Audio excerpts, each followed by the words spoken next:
오늘은 돼지 이야기를 좀 하겠습니다.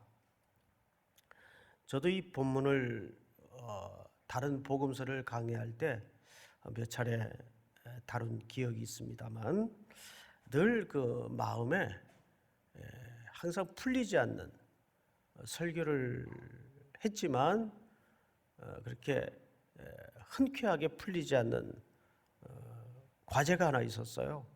그것은 뭐냐면 왜 하필 돼지였을까? 그리고 작지 않은 돼지의 수가 전부 언덕 아래로 내리달려서 물에 빠져서 몰사하는 그런 참 보기 드문 장면이 이 책에 등장을 한단 말이에요. 그래서 그 자료를 이것저것 뒤적거리다가 어느 재밌는 분의 그 글을 좀 읽게 되었습니다. 예수님은 동물 복지에 대해서는 전혀 관심이 없었을까? 또 한켠에 이런 질문도 끝에 있더라고요. 돼지의 거룩한 희생을 통해서 귀신들을 제압하셨다. 뭐 개인적인 묵상의 단편적 글이니까 그냥 재미삼아 읽다가 그래도 한두 마리도 아니고 한두 마리라도 그럴 텐데 이 수천 마리의 돼지떼를 이렇게 한꺼번에 귀신이 들어가게 해서 물에 빠뜨려 죽게 하셨을 때는 틀림없이 그만한 명분과 그 지역적인 합당한 이유가 있을 텐데라는 고민을 쭉 해오다가 이번 강의 순서가 마침 이 본문이라서 좀 여러분들과 이 돼지떼의 죽음이 주는 메시지가 과연 뭘까에 대해서 함께 말씀을 좀 나누도록 하겠습니다. 28절입니다. 28절 한번 보십시다. 제가 좀 읽겠습니다. 또 예수께서 건너편 가다라 지방에 가심에 귀신 들린 자 둘이 무덤 사이에서 나와 예수를 만나니. 자, 여러분 이게 이제 누가의 기록과 마가의 기록과의 좀 차이가 마가복음이나 누가복음도 저녁 시간에 저와 함께 여러분 말씀을 배웠죠? 한 명으로 나와요. 마가에도 한 명으로 나와요. 귀신 들린 자가. 근데 마태는 굳이 두 명이라고 밝힙니다. 그런 걸로 봐서 두 명이 맞는 답입니다. 왜냐하면 이 2라는 숫자는 항상 증언의 수의 개념이에요. 그래서 증인은 반드시 둘 이상 세우도록 되어 있죠. 증인의 숫자가 2라는 숫자입니다. 근데 마가나 누가는 그것을 생략했다고 보는 것이 맞습니다. 대표적인 한 명만 소개한 글로 우리가 이해를 갖는 게 편할 겁니다. 성경이 틀렸다는 말이 아니에요. 성경이 각각 다른 강조점을 강조하는 바가 차이가 있는 거죠. 자, 어쨌든 둘이 무덤 사이에서 나와. 무덤 사이에서 나왔다는 것은 여러분 몇 차례 그 헬라 시대 또 일부 유대인들의 무덤 사진을 통해서 집 구조 같이 이렇게 동굴로 되어 있는 모습을 보여드렸었죠. 사람이 충분히 거주할 수 있는 공간이 됩니다. 자, 가다라 지방에 가심에 귀신 들린 자 둘이 무덤 사이에서 나와 예수를 만나니 그들은 몹시 사나워 아무도 그 길로 지나갈 수 없을 지경이더라. 자, 우리 29절을 한번 같이 읽어보십시다. 우리 모니터에 앉아 계신 성도님들 한번 다 같이 시작. 이에 그들이 소리질러 이르되 하나님의 아들이여 우리가 당신과 무슨 상관이 있나이까? 때가 이르기 전에 우리를 괴롭게 하려고 여기 오셨나이까 하더니. 네. 여기 아주 중요한 신학적 전제가 하나 이 귀신 들린 자의 입의 고백을 통해서 드러납니다. 이 사람들은 비록 귀신이 들렸지만 그 귀신들은 예수님의 정체와 신분을 뭐같이 알아요? 귀신같이 알아요. 뭐라고 고백하죠? 하나님의 아들이요 그랬어요. 하나님의 아들이요. 여러분 지난주 서기관과 무명의 한 제자가 예수님을 따르겠다고 나섰을 때 예수님이 하신 말씀 중에 아주 독특한 중요한 신학적 표현 하나를 소개했었습니다. 인자는 기억나시죠? 인자는 이 다니엘서의 예언인데 신의 아들, 하나님의 아들을 설명할 때 인자라는 표현을 쓰신다고 말씀을 드렸어요. 자, 그런데 놀랍게도 여기 귀신 들린 이 두 사람이, 그러니까 그 속에 귀신의 정체가 하나님의 아들이요 그래요. 하나님의 아들이요. 자, 이 표현이 왜 중요하냐면 어둠의 권세 잡은 자들은 제일 두려워하는 게 뭔지 아십니까? 뭐라고 생각하세요, 여러분?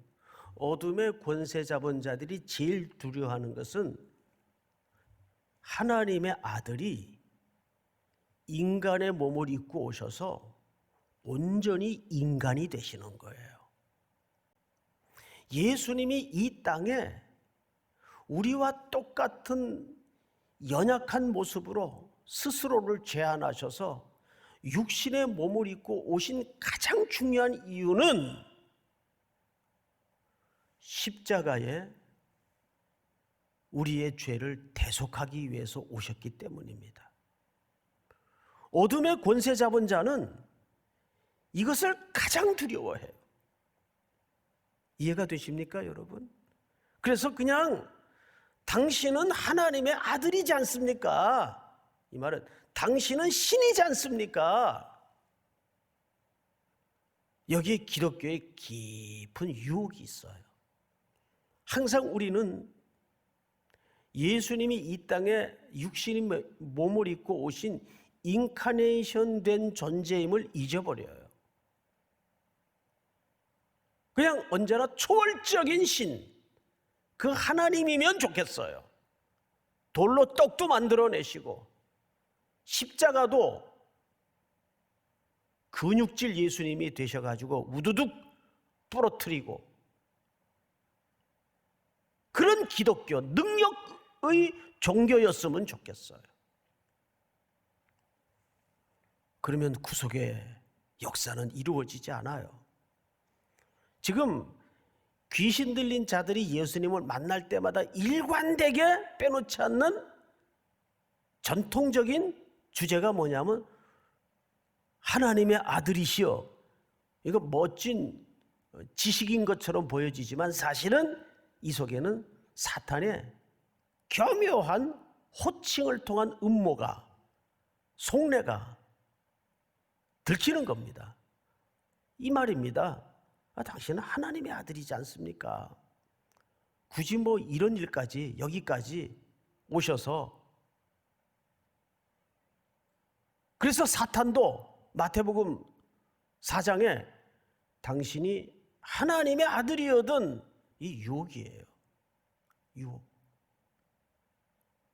여러분, 하나님의 아들이여 우리가 당신과 무슨 상관이 있나이까? 때가 이르기 전에 우리를 괴롭게 하려고 여기 오셨나이까? 정확히 알아요. 자기들의 때도 알고, 여기 때라는 말은 종말론적인 관점입니다. 이들이 자기들의 마지막 때가 있다는 걸 알아요. 자, 우리 계시록 20장을 한번 볼까요?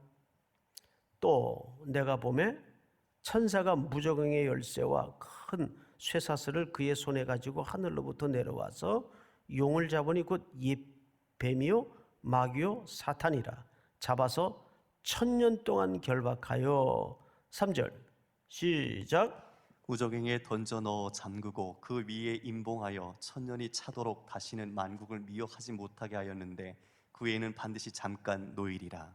자기들의 운명과 자기들의 마지막 시간을 이 사람들이 아니 이 귀신들도 알아요.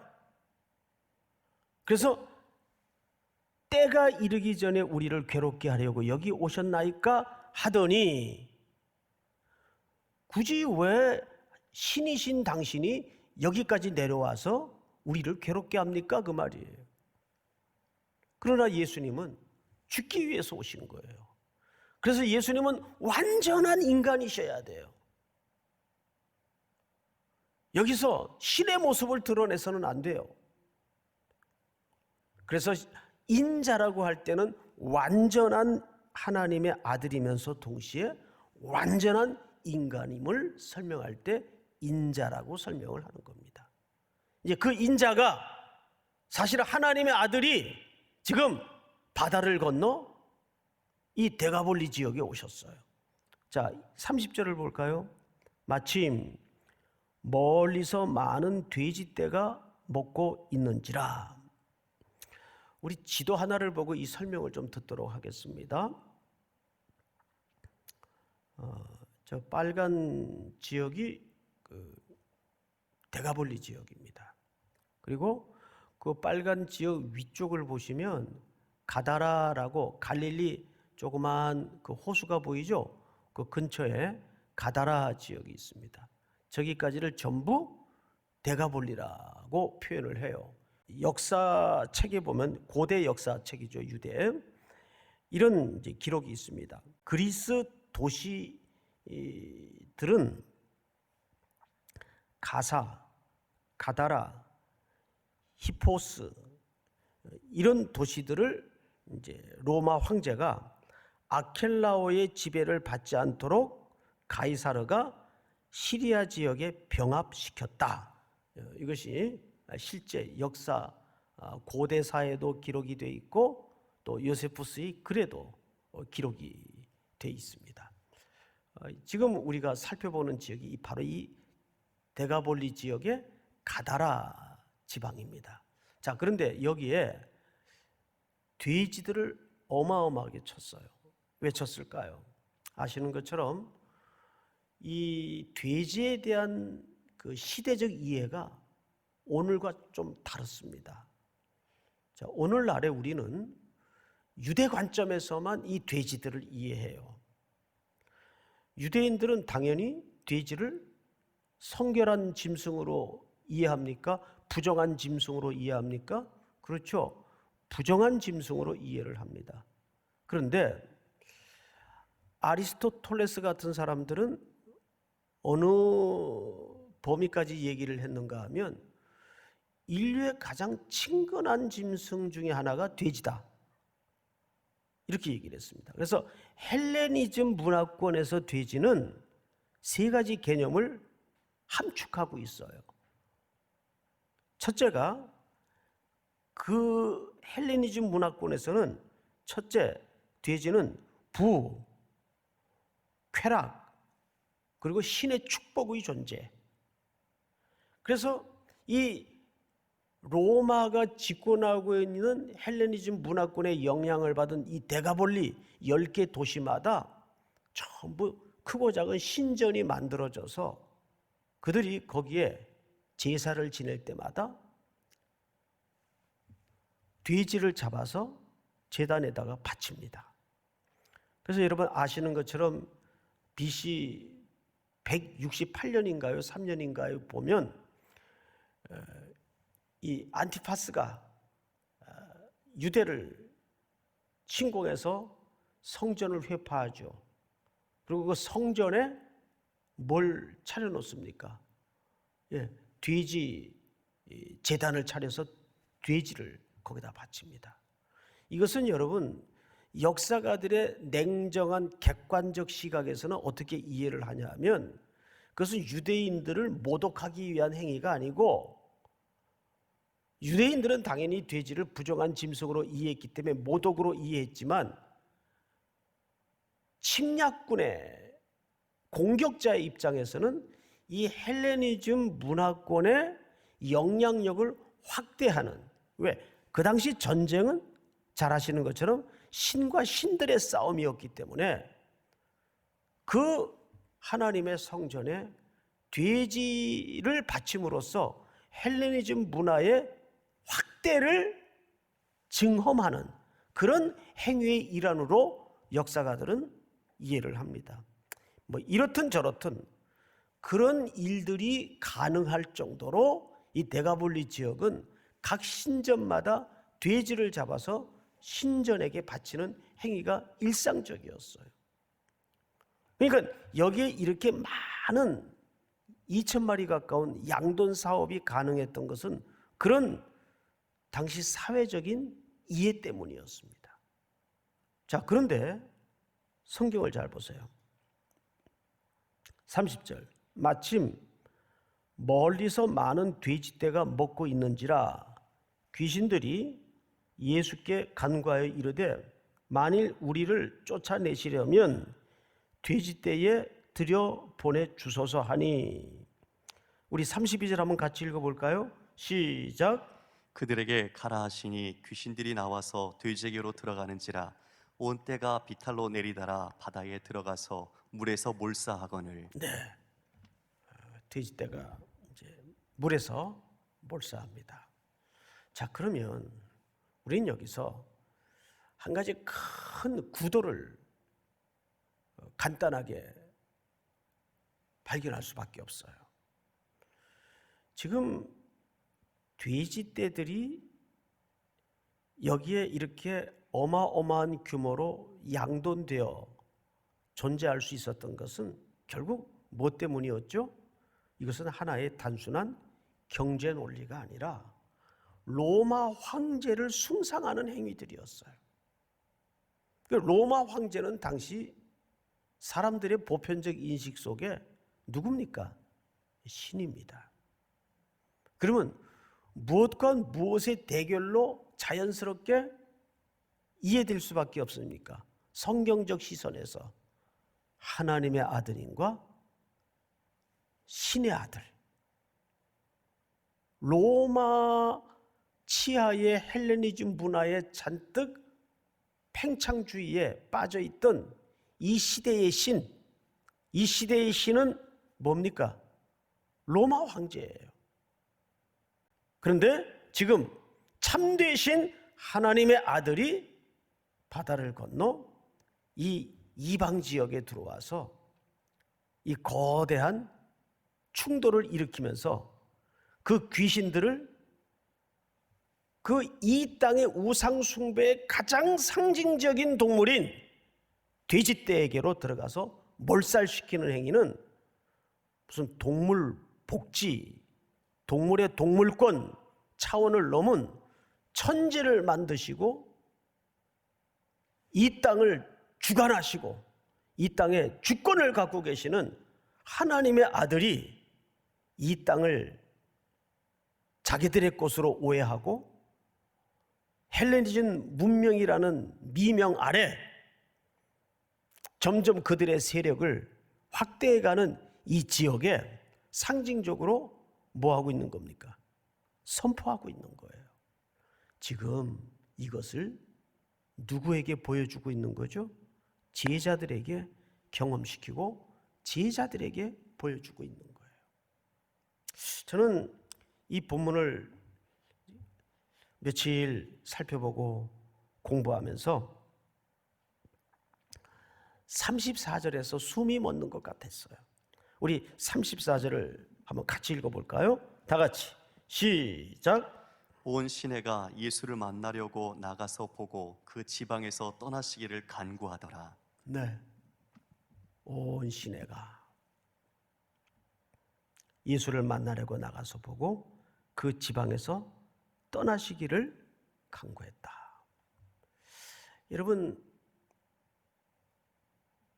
결국 이들을 지배하고 있었던 의식, 이들을 지배하고 있었던 가치관은 뭐였습니까?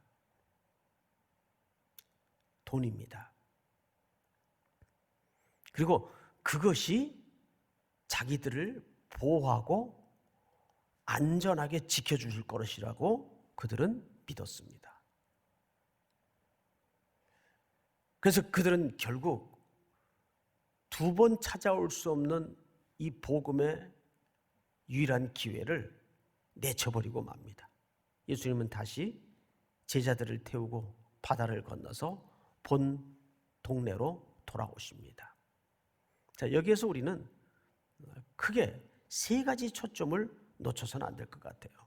첫째, 끝까지 처음부터 마지막까지 예수님은 이 전 과정을 통해서